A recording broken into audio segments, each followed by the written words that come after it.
ఎట్లా ఎట్లా ఎట్లా జరుగుతుంది ఇక్కడ ప్రచారం? బై ఎలక్షన్స్ వస్తున్నాయి కదా. టఫర్గా జరుగుతుంది. అంతేనా? టఫర్. ఆ.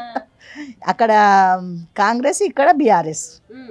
బీజేపీ బీజేపీ ఇంకా రాలేదు, వచ్చిండ్రు కానీ ఇంకా ఎవరికి వాళ్ళు నామినేషన్ వేయలేదు కదా, ఇంకా రాలే. బీజేపీ కూడా ఇచ్చిండ్రని అన్నారు, టికెట్ ఇచ్చిండ్రు కానీ ఇంకా నామినేషన్ వేయలేదు. ఇక్కడ ఎట్లా ఉంది బీజేపీ? బీజేపీ ఏం నడుస్తలేదులే. అంతేనా? బీజేపీ కాంగ్రెస్ ఏం చేసుకుంటారో తెలియదు కానీ టీఆర్ఎస్ అయితే భలే నడుస్తుంది, కార్ జోరు నడుస్తుంది.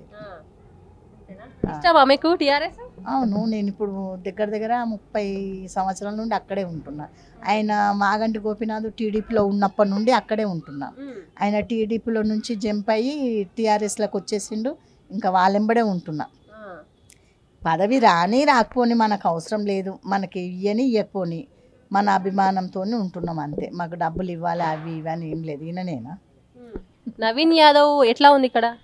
స్థానిక వ్యక్తి, అతను స్థానిక వ్యక్తి, బస్తీల వ్యక్తి. నడుస్తుందా బానే? చేస్తుండ్రు, చేసేవాళ్ళు బాగానే అవుతుందిలే, అవుతుంది. కానీ అయితే ఇప్పుడు మీరు చెప్పిన మాట ప్రకారం టీఆర్ఎస్ కాంగ్రెస్ జోరు నడుస్తుంది ఇక్కడ. ఎవరున్నారు? నవీన్ యాదవ్ అంటావా లేకపోతే సునీత గారు అంటావా? సునీత గారే, ఎట్టి కేకలకైనా సునీత గారే కివ్వు కేక అంతే. అంతేనా? అంత ఖచ్చితంగా ఎట్లా చెప్తున్నా? నాకు తెలుసు, మాకు తెలిసిపోతుంది. మేడం గారు వస్తారని కంపల్సరీ వస్తుంది.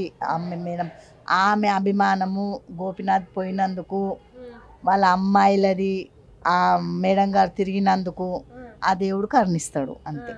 కానీ అధికారంలో కాంగ్రెసే కదా ఉంది. అధికారంలో కాంగ్రెస్ ఉన్నా కానీ వచ్చే వరకు అయిపోతుంది. ఇప్పుడు మాగంటి గోపీనాథ్ గారు తిరిగినట్టు, మాగంటి గోపీనాథ్ గారు చేసిన రాజకీయాలు సునీత గారు చేయలేరు, బయటికి రాలేరు. ఇప్పటి వరకే ఆమె బయటకు వచ్చిన మనిషి కాదు రాజకీయాల పరంగా. నడపలేస్తుందా పాటకు గెలిస్తే అని చెప్పేసి కూడా గెలుస్తుంది, నడుపుతుంది, గెలుస్తుంది. ఆమె వెనకాల కేటీఆర్ ఉన్నాడు కదా అన్న, ఇంకేందంట పెద్ద దిక్కు ఉన్నారు కదా.